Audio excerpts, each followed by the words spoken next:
आमर सहित जड़े अच्छन गोटे मामा जड़े अच्छन मामा आपण नाम काना श्रीमत पुजारी। श्रीमत पुजारी अच्छा अच्छा आपण घर ए जुनागढ़ तालवनपुरा। हां आपण टिके सुनबा के मिलसी कविता लेक्शन बोली गेली सत केटा। हां तो कविता टिके हो केन विषय रे जे मय तो प्रत्येक विषय रे लेखसी। हां सचेतन विषय रे। हां तम डेंगू मशार निशा समाज विषय रे किंबा परिवेश विषय रे तमर गला वन सुरक्षण। हां गाँ परिवेश समाज किंबा परिवेश विषय रे किछि गोटे कविता कहन। वन सुरक्षण विषय कहबी कि आज्ञा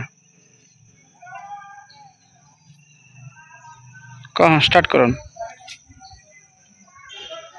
गछ नाई काट हो भाई जदि पारुछु कर रोपण। गछ नाई काट हो भाई जदि पारुछु कर रोपण।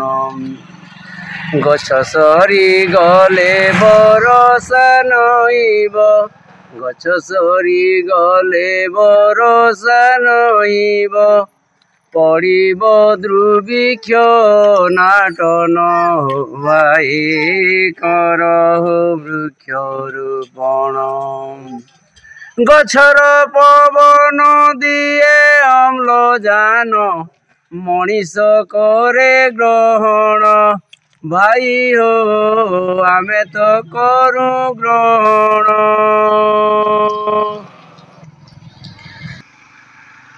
मनीष ठारू ही अंगार कामल पाई गछ रही नथिले कि मनीष बंचीब। आपण मानकु मोर अनुरोध गछ टिके लगा ए संसार परिवेश की बदला एतकी मुई आपण मान के विनती करूँ। बंचाओ बंचाओ।